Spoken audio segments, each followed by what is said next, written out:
have. Okay.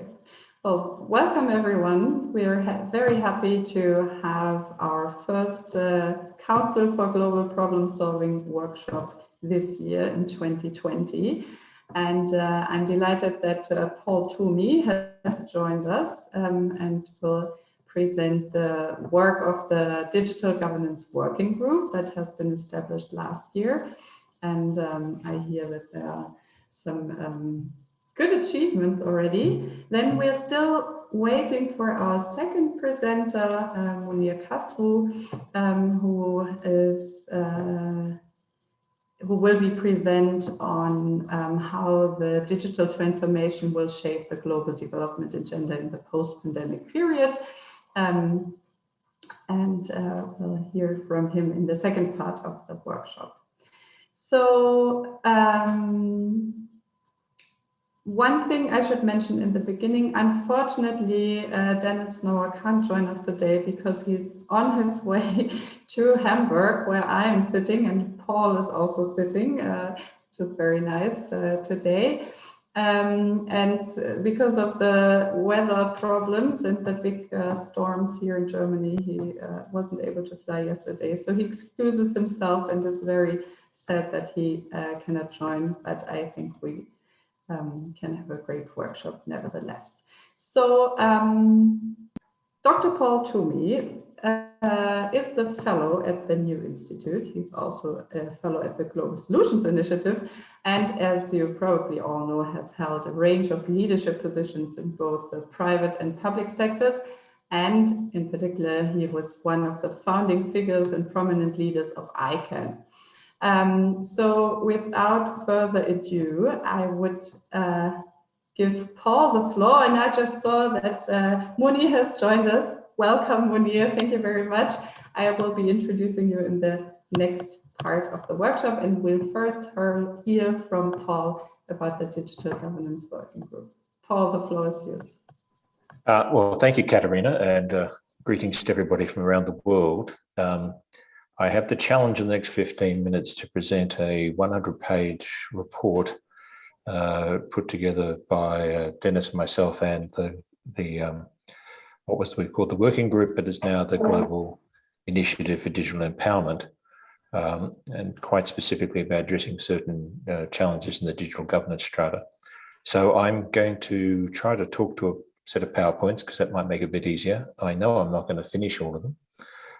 Because we've only got 15 minutes, but let me talk through somewhat quickly, and it'll be available then obviously for later on for people to access and also for discussion.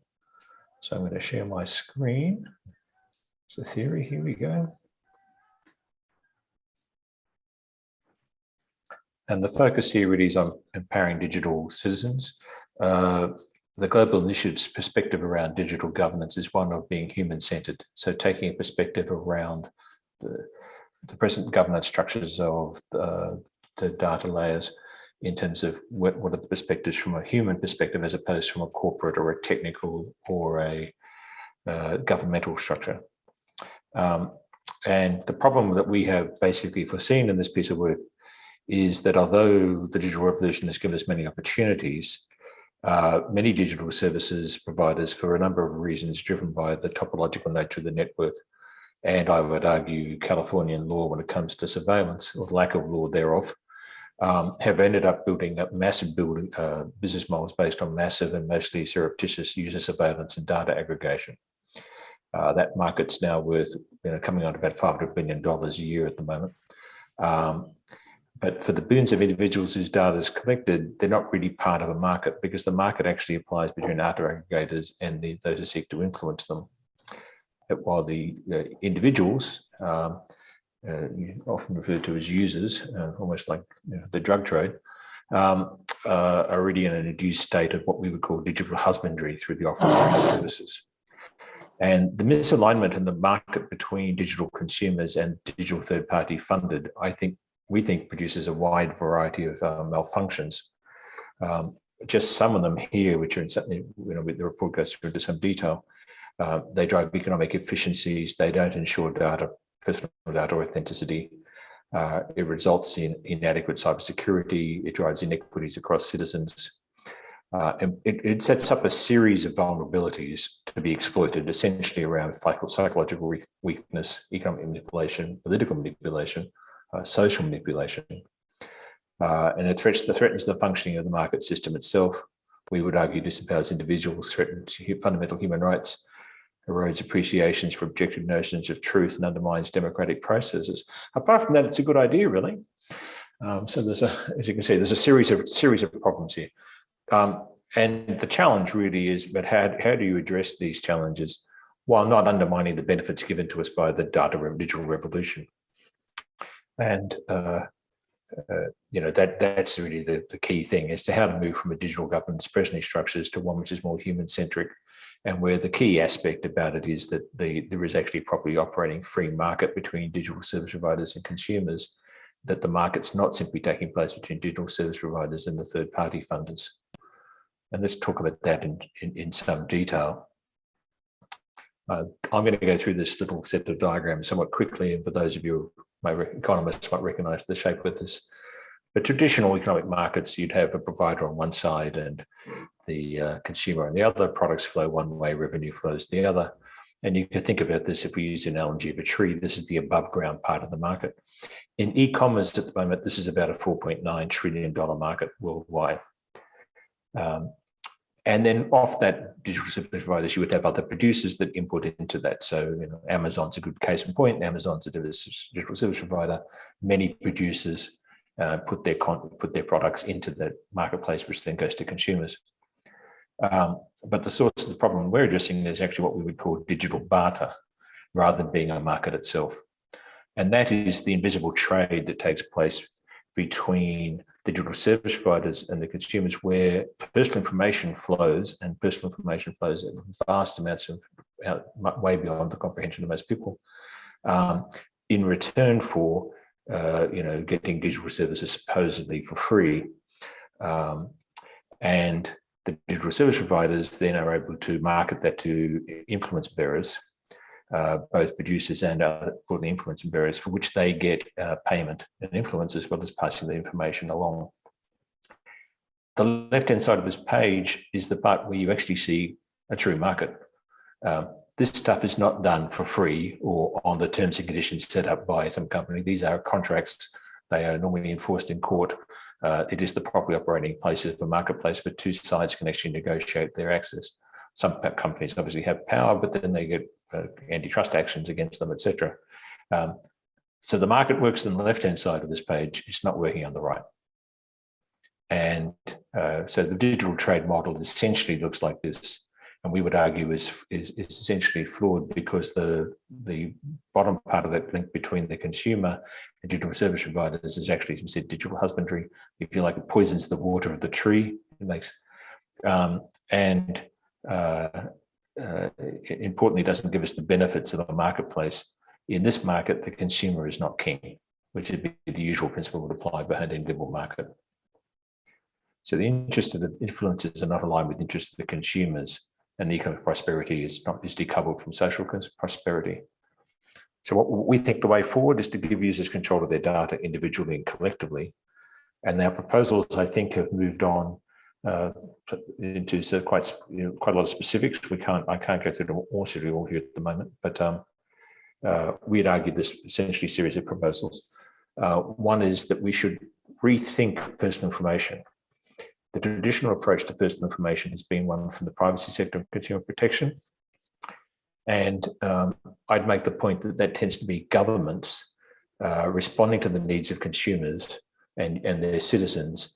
And I think inevitably caught in the situation of trying to play catch up to where the sort of the true operating part of the market has taken the consumer. And that's one of the reasons we argue very strongly that while governments should obviously keep playing some role like that, we should really try to get the benefits of the marketplace to include the consumer, which would take away the need for governments to play whack-a-mole on catching up on this. One of the ways to do that is to think about personal information in a multi-tiered function, not just in a one definition like the GDPR does in Europe, for instance. Secondly, that we think the long-standing rules in the offline economy to protect the vulnerable from manipulation from those who hold intimate data on them. And all societies have these developed in different ways over the last several hundred years. But a classic one would be a psychologist's patient, a doctor-patient type arrangement. The rules in the offline world are that the data should be used in the best interest of the data subject. And our basic principle would be the things that work in the offline should be applied to the online. If you have collected asymmetric data about an individual, which puts you with a large degree of influence over that individual, then you should use that data in the best interest of the data subject. And simply offering variations of advertising for products is not sufficient, we would argue, to be the test of the best interest. We talk about that in some detail in the report. Thirdly, that we should apply the lessons from existing large-scale data management systems, for instance, the domain name system or others, to actually improve the cybersecurity around individuals, what we will call OData. I'll come to that shortly, and reduce fraud around to business and to government. So we think there are actually benefits to business and government, as well as to consumers, to moving to the model we're presenting. And then finally, we'd say that artificial intelligence actors should adopt and promote these proposals, not just in terms of the application of AI system to personal data, but very importantly in the collection and use of personal data in machine learning data sets. We think the application of these principles there would actually improve the quality of the data sets, as well as making them more ethical. So let me talk in a little bit of detail around the definitions of personal information, because that drives the key parts of our proposals.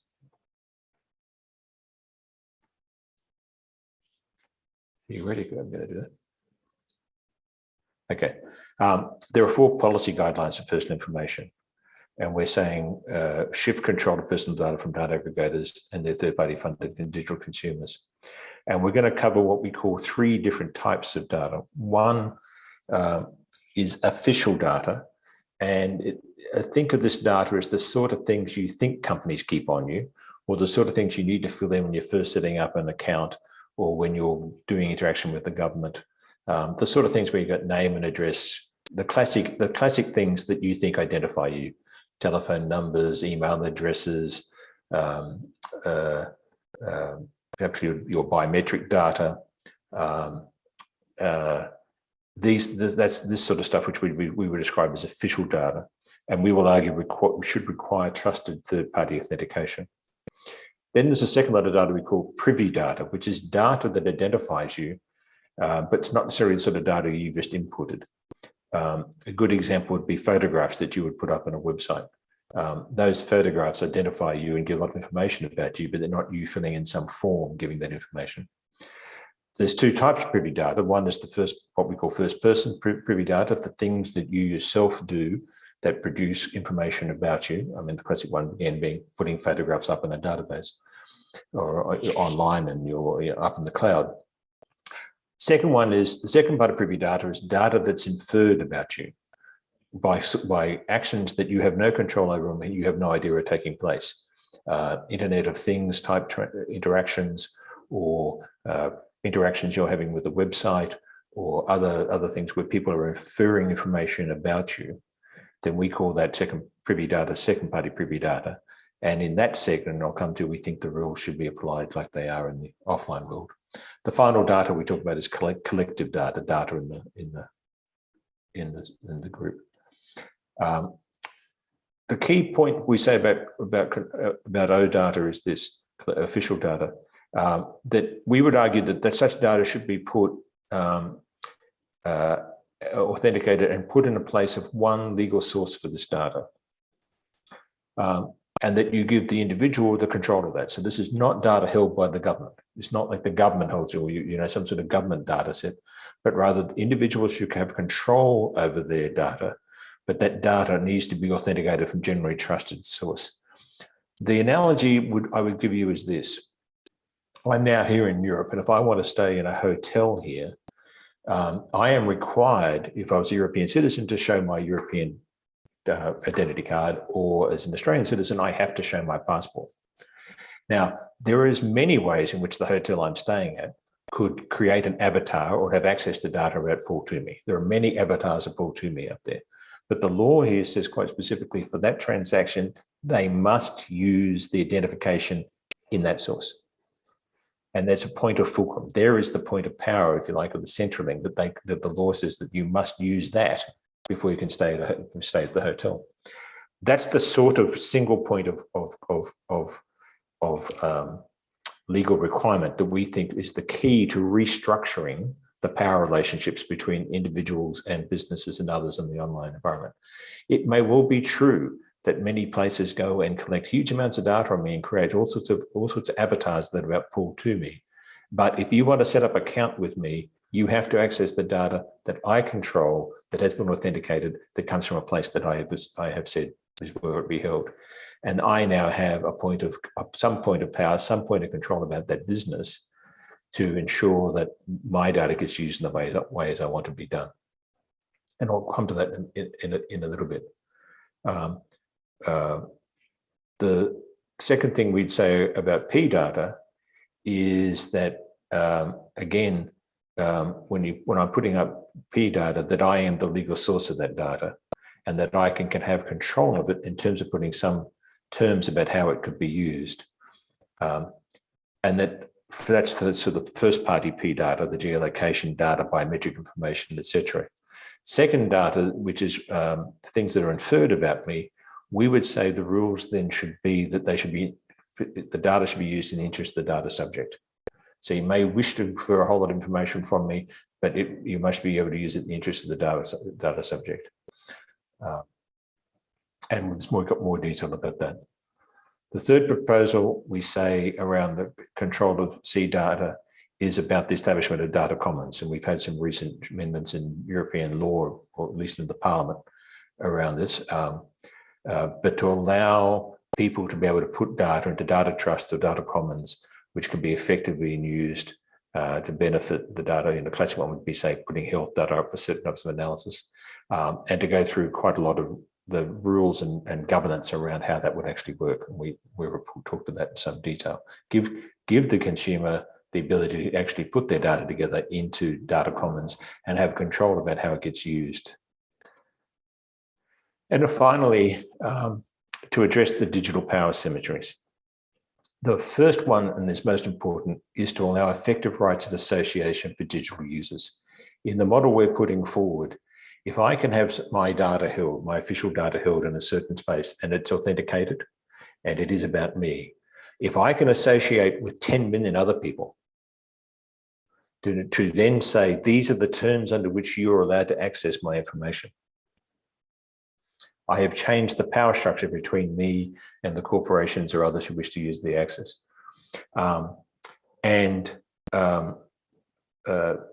In markets, when there's sufficient scale on both sides, the skills follow in the market. At the moment, individuals do not have any understanding of what in any detail what actually takes place in terms of data transfers in the online environment. If, however, we're able to create rights of association with digital users, the people who know about stuff will start working for those sorts of organizations and representatives. And therefore, the consumers will benefit from having people on their side who really understand how this marketplace works and how this data is used. I'm running out of time here, so let me just talk about that we would also talk about legal protection for vulnerable digital users, and also think very important that we should have gap-like auditing structures around the way in which people actually hold data. And we've got quite a lot of detail on it in the report. Again, in the report, we've thought a lot about the implications for what we're putting forward in a number of areas. I won't go through this. I'll just mention the areas. Obviously, for consumer protection, containment of pandemics, digital trade, taxation, digital goods and services, privacy, competition, innovation, impact on hate speech and misinformation, human rights and cybersecurity. And our vision of the future is one of these, where you have common data will be available to allow people to access and flourish innovation. You'll be able to allow new entrants to participate in enriched competition in online markets. Users will have greater understanding and confidence in the companies with whom they deal. And no company will hold key information on an individual without that person's knowledge and consent. Attempts to influence online will be aligned with the interests of the users. Both users and companies will have confidence that key personal data collected online is accurate and for a specific purpose. That the data collected from the Internet of Things is being used in their people's best interests, that we're upholding basic human rights, and that freedoms of association and collective bargaining are allowing skilled agents to be able to work on behalf of the consumers to actually get the benefits. So that's a quick summation through of, as I said, it's a 100-page report, a work of 70 people, at least 70 people around the world, from the research, business, technical, and policy backgrounds. And look forward to having more discussion about this shortly. Thank you so much, Paul. This was really interesting, and congratulations for having summarized the report in 15 minutes. Just one quick follow-up question. Those who haven't seen the report yet, are they somehow, is there a possibility to read the report if someone's interested? I think we're soft launching the report in the next week or two. So yes, we can probably send it to people participating. We can certainly send a link out so people can see that. Okay, so if there's somebody interested in reading the full report, please contact us and we can somehow make a soft launch within this group. Thank you very much. I should also recognise there are members of the Global Initiative actually participating in this call. I can see several of them on, so I said thank you to those people. Yes, thank you very much for joining. I see there's one question, Dennis, very quickly, because then we hand over to Munia and have a longer discussion afterwards. Dennis? Okay, yeah, then I keep it for later. That's fine. Okay. Yeah, I think in the sake of time, I would like to introduce Munia, who will be our second speaker today, and will speak on how digital transformation will shape the global development agenda in the post-pandemic period. So a slightly different topic, but still related. Munia is the chairman of the Institute for Policy, Advocacy and Governance, IPAC. He also serves as a co-chair of the T20 Task Forces 2 on meaningful digital connectivity and cybersecurity empowerment, and of the Task Force number 9 on global cooperation for SDG financing under the current Indonesian T20 presidency. So he combines these two topics also in his talk today. We're very happy to have you, Munia, and without further ado, I would give the floor to you. Thank you, Katharina. I mean, thanks to you and of course the Council for Global Problem Solving and the Global Initiative Foundation. It's a pleasure to be and privilege to be with friends and colleagues in the think tank community, including T20. I can see a lot of friends, so good to see all of you. And as Catherine, you correctly alluded, my job is to connect the two dotted lines. One is the SDG and the digital transformation. Given 15 minutes, I'll try to do justice to being as efficient as possible. And the way I would intend to do it, just let me share the mental mapping. I can't share the screen now, Katharina, right? Yeah, you should be able to share the screen.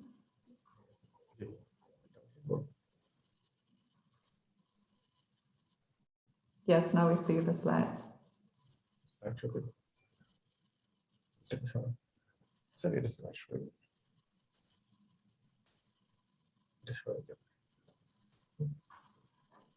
Okay. So it's visible, right? You can see the slides. Yes, we can see it.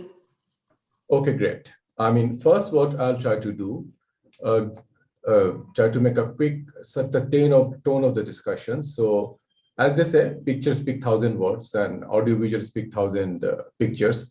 In 2 minutes, I'll try to give you a feel how the pandemic has affected SDG and digital transformation. Then I'll move into sort of connecting the lines between SDG technology, then sort of what is the way forward, some of the key challenges that we face, and then hopefully leave at the end with another 1 or 2 minute audio visual, which will give a little bit of glimpse how the post-pandemic development landscape may shape up.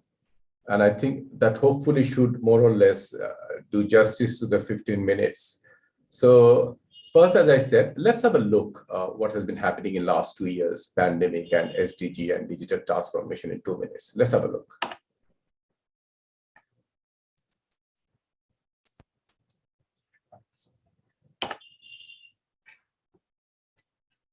click on.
Okay, hopefully that gives my colleagues a little bit of idea the sort of world we have endured for last 2 years and what lies ahead.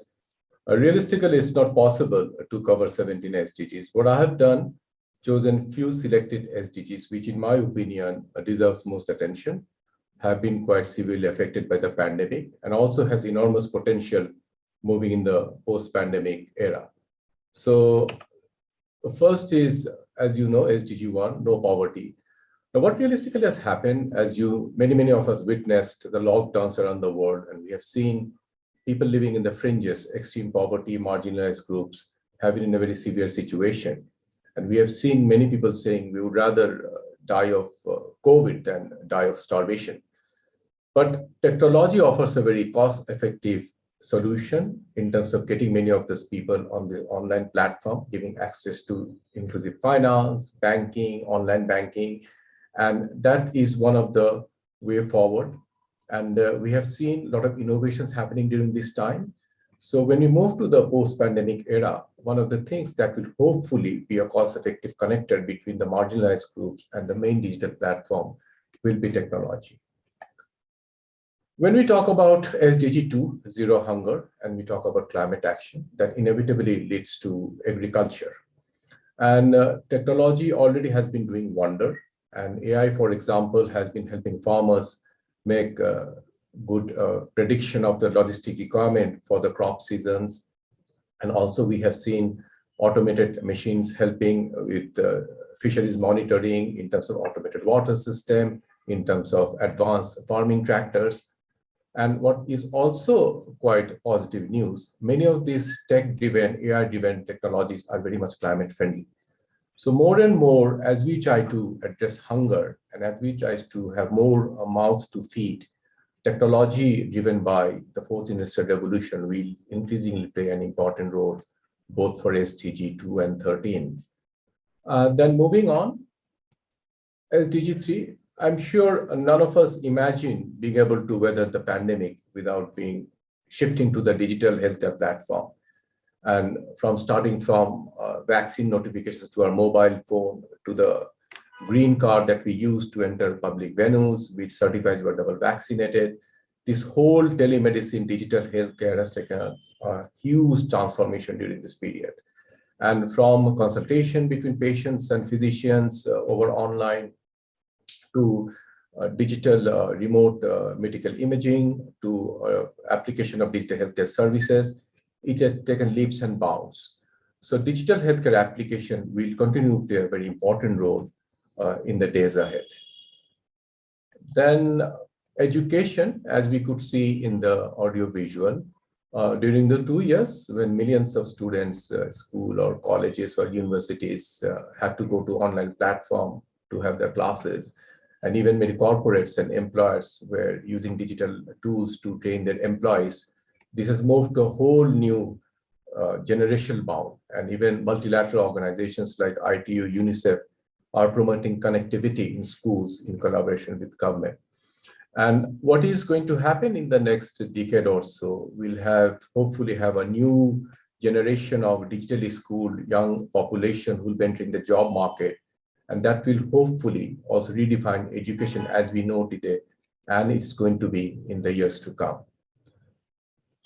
Then when we talk about energy, all of us are familiar with the outcome of the COP26 last October, November, and the results, to say the least, have been mixed. And many of the major carbon committing countries, unfortunately, have been hesitant in making that zero carbon commitment 2050. But technology is stepping in, and from artificial intelligence to robotics, a lot of things are happening, whether it's a electric car producing company like Tesla ramping up production, electric vehicles becoming more affordable, whether governments are providing funds for more electric charging station. And then also we have Sweden's Eco Data Center, world's first completely carbon negative data center run by hydroelectric power. So a lot of inventions are taking place in clean energy. So solar, wind, biomass, increasingly more affordable, more accessible.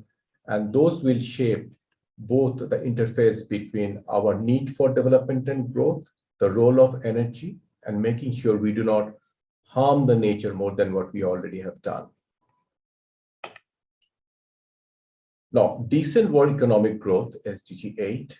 Now, in the post-pandemic era, as many people have shifted to digital platform, we are likely to see a new generation of e-entrepreneurs bursting into the scenario with the drive, creativity, small startups with their creativity making online content or visual entertainment. And many of them we already have seen becoming instant millionaires, generating employment. So those will be the frontline workers. On the other spectrum are people, say for example, rural women, marginalized group, who also will have opportunity to sell their handicrafts, product services on digital platform without having to worry about overhead costs of opening a shop and so on and so forth. So decent world economic growth to a certain extent will be again driven by the digital platform, and we have seen the e-commerce boom. So we have gotten used to online shopping, and many of us even don't feel like going to the physical mode of shopping because of the convenience and ease. So it will help both the new generation of young entrepreneurs and also people on the margin. When we talk about SDG 9, industry innovation infrastructure, one of the key challenges still remains a big section of the world is still not digitally connected. And that raises the question of putting in place quality digital infrastructure, making internet both accessible, affordable, and that will involve a lot of fund mobilization effort by the government, multilateral organizations like World Bank, Asian Development Bank, EBRD, so on and so forth. Now, SDG 10, when we talk about reduced inequalities, the reality is, as I was referring to in one of my initial comments, when I was leading the policy brief last year under Italian G20 presidency and was joined by my friends, the heads of digital transformation from World Bank, Asian Development Bank, and Google, we saw as much as digital boom has happened, unfortunately, the digital divide has also increased. So it remains a challenge. How do we bring those people into the digital bracket? And Google's, Amazon, Facebook, while they have done a great job in global digital connectivity, there is much more they can do to bring those population left out in the bracket. And in the meantime, many bright, smart setups like M-Pesa in Kenya, bKash in Bangladesh have done a great job in terms of financial inclusivity, bringing a lot of people from the rural remote areas into the mobile banking service. And people even without internet connection, without mobile, have been able to access mobile banking service just with a phone number and texting. So those are some of the invention in the developing global south, which needs to be scaled up. Sustainable cities, more and more, we will transit to cashless payment system, electric cars, connectivity. And with the advent of 5G and fourth industrial revolution, more and more we will see traffic monitoring, remote warehouse. And some of the countries actually have leapfrogged. I mean, for example, China has moved ahead in cashless transaction. And in China, you can have no transaction executed just by facial recognition. I mean, you don't even need credit card transaction or even mobile phone transactions. So a lot of these things will keep on happening, smart cities, smart grids, so on and so forth. When we talk about responsible consumption production, that automatically goes to recycling. Recycling necessarily has not been a very cost-effective proposition and at times very tedious and strenuous. What technology and AI is doing, making it much more cost-effective, non-repetitive. And we have already seen companies like Samurai AI in UA doing a lot of the filtering, plucking out plastics and cartoons with massive repetitive work at a much less cost, much efficiently. So responsible consumption production will be significantly aided by many of the technologies that AI robotics will be bringing in the coming years. Climate, I have already spoken. And in addition to what I have said, there are also many various climate modeling which is happening with the help of AI, which is helping us predict what kind of fallout can be when we are not necessarily being very climate friendly. So the twin modeling that is helped by AI helps us change the parameters and look into what are some of the negative climate change effect can be and what are the response mechanism we have. Then also we have new standards like green data center, green power setting system, which will more and more in the coming years will set up the industry standard. Now, what's the way forward? How do we make these technologies a reality? And it will again go back to some of the things I've talked about. Infrastructure. Even as we speak, the current gap in SDG financing is almost close to $2 trillion, $1.7 trillion. And unfortunately, in the club of developed countries, only 5 countries have met the UN recommended 0.7% of national GDP as ODA.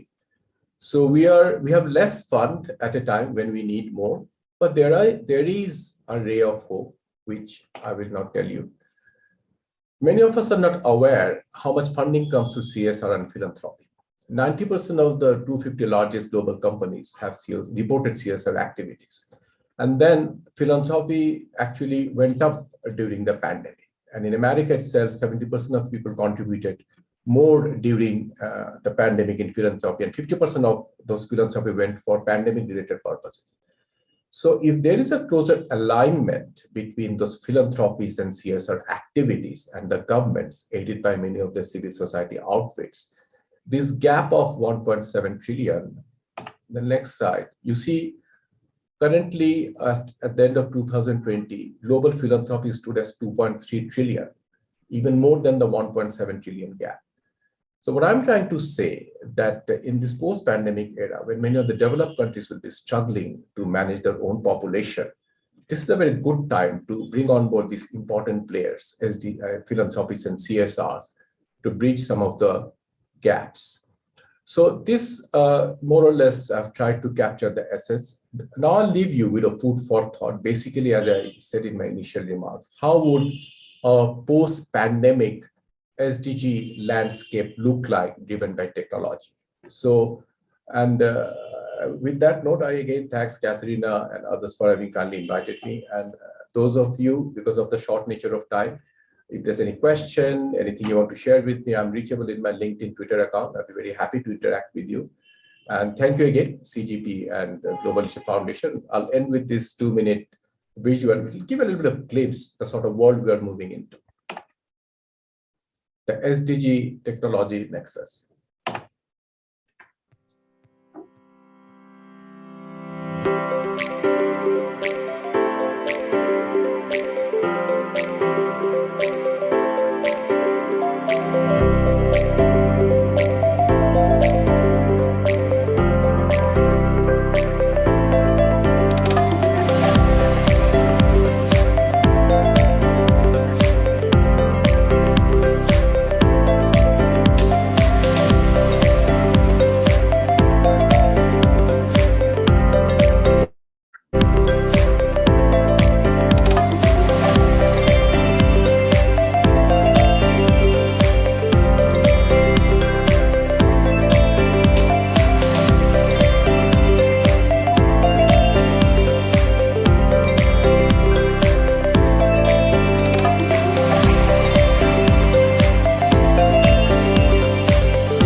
so much, Monia, for this presentation and presenting us with quite a few opportunities that the digital transformation can bring to achieve the SDGs.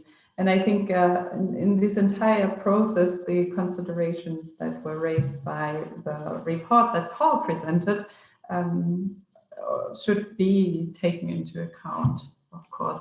Now we have 15 minutes for a short discussion, and I already see 3 raised hands. I would suggest that we gather 3 comments. The first by Safta, then Andrew, and then Rolf, and then we give the opportunity to Paul and Monia to answer.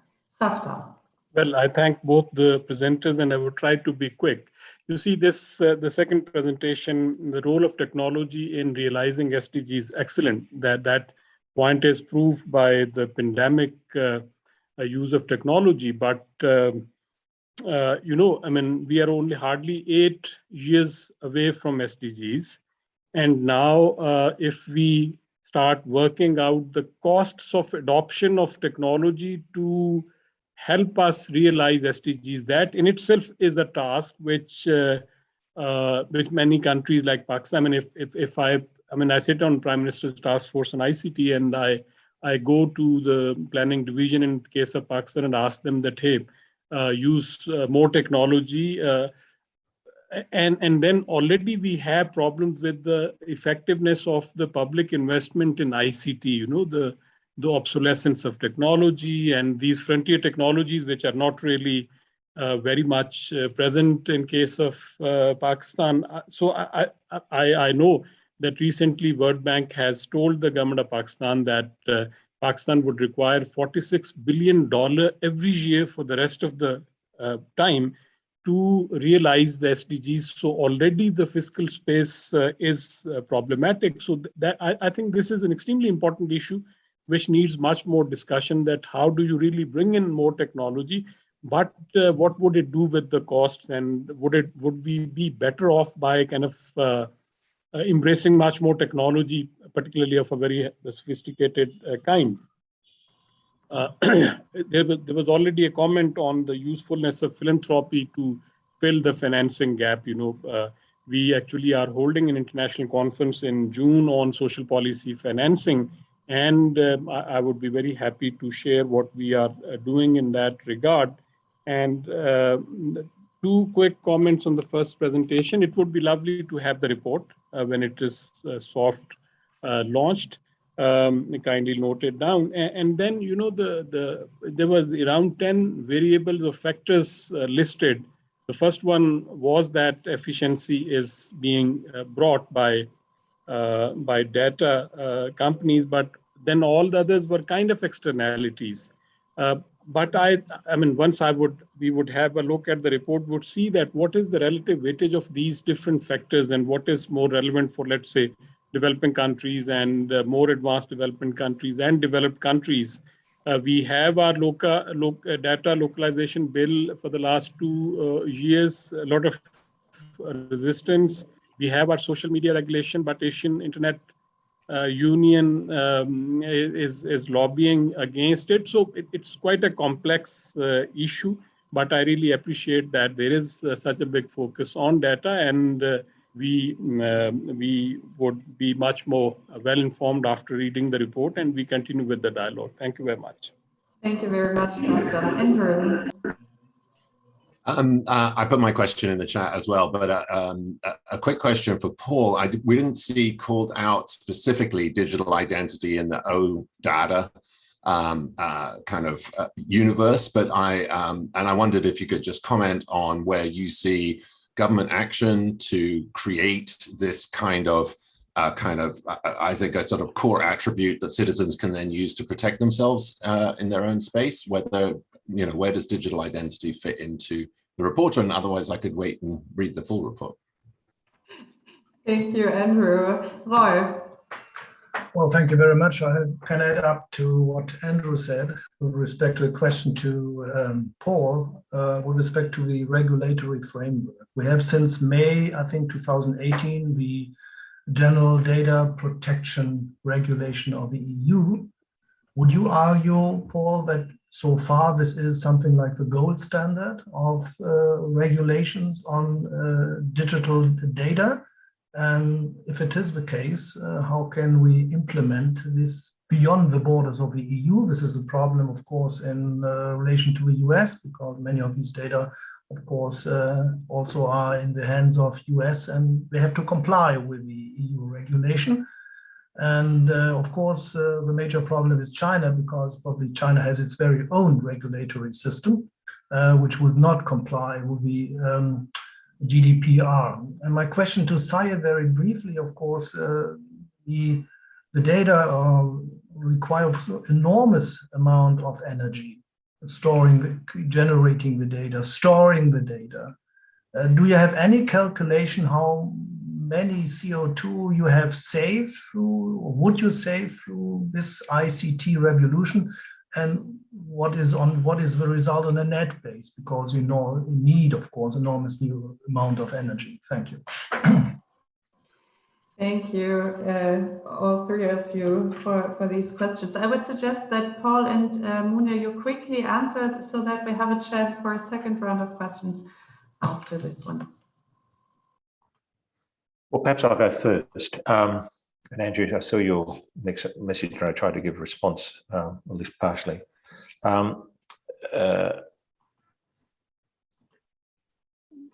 Digital identity, we would say there's a whole series of criteria or types of data that could be under the OData. Whether that equals digital identity or not, I'll leave to others to decide. One of the lessons I learnt from the domain name system was often it's better to be quite specific of what you do and that other people interpret it as to what it is. So one of the things you'll not see in the report is we don't call for ownership of personal data. Because as soon as you're in the business of ownership, you will then spend the next 30 years fighting in the courts. The domain name system quite specifically never said who owned a domain name or who owned the IP address. It just didn't speak to the issue.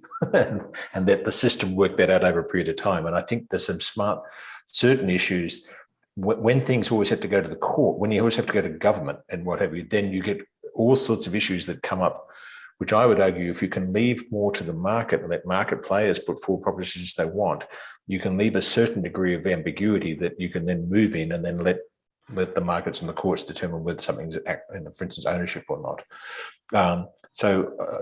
Digital identity, a lot of the criteria we're saying would be OData, where I think people who do digital identity or call for sovereign identity type models would say is digital identity, but I'm not sure we want to legally say that is digital identity.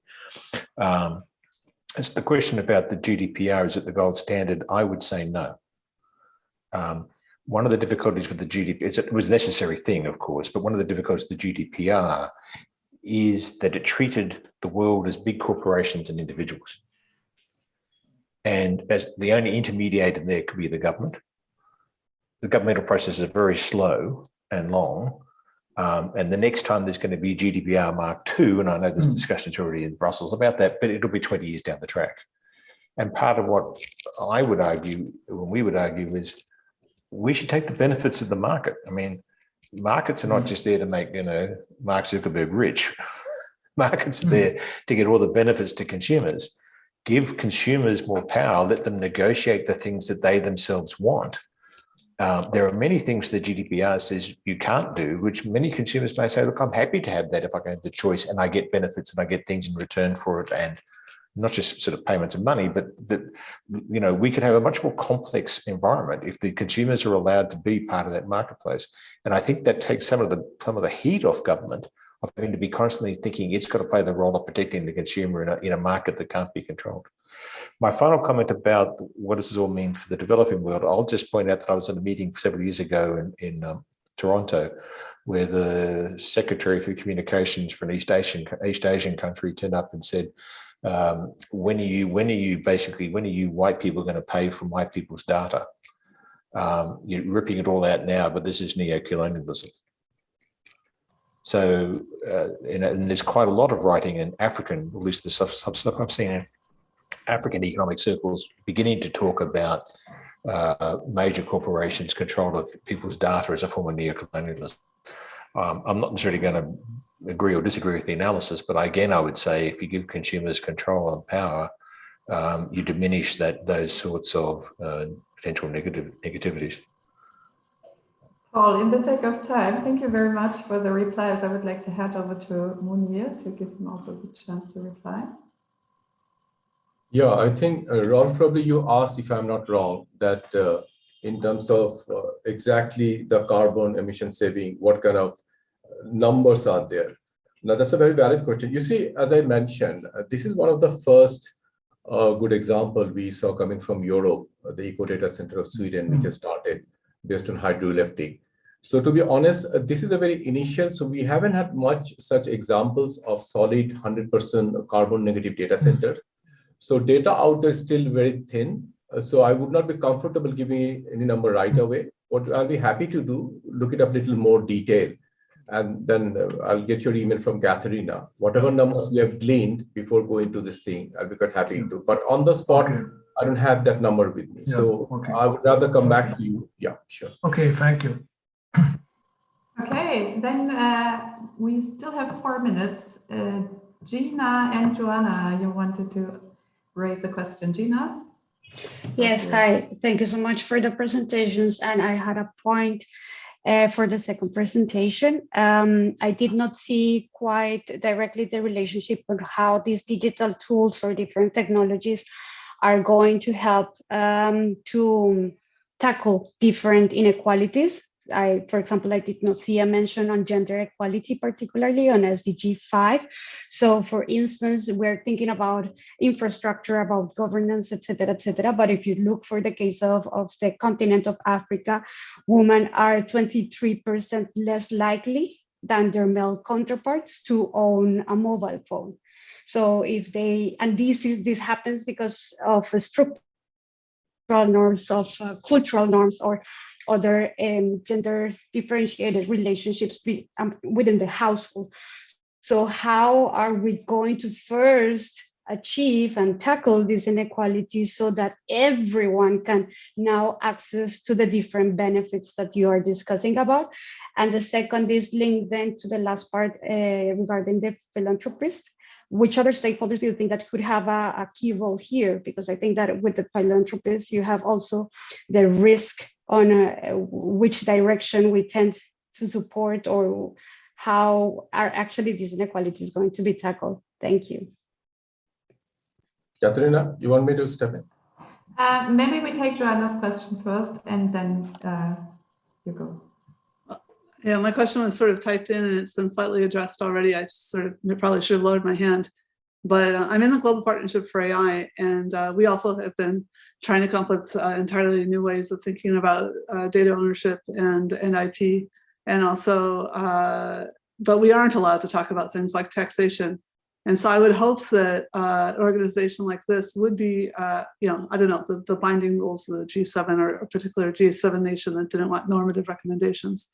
Anyway, so I would like to have a longer conversation that we can have about this, about when do we want government to do things, and what it even means for the market to be regulating or ensuring adequate redistribution to the people who are it is benefiting from, and to produce the infrastructure it requires.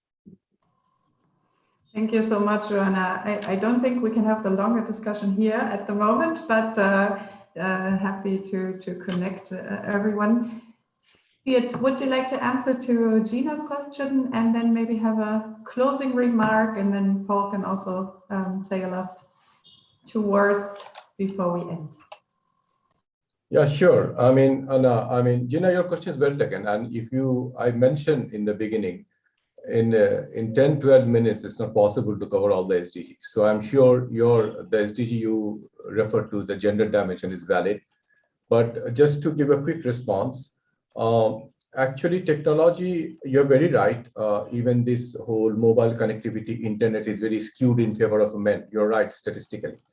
But what also has helped digital platform, in many cases, women in the rural village areas. I can give you an example of, for example, Bangladesh, from where I come.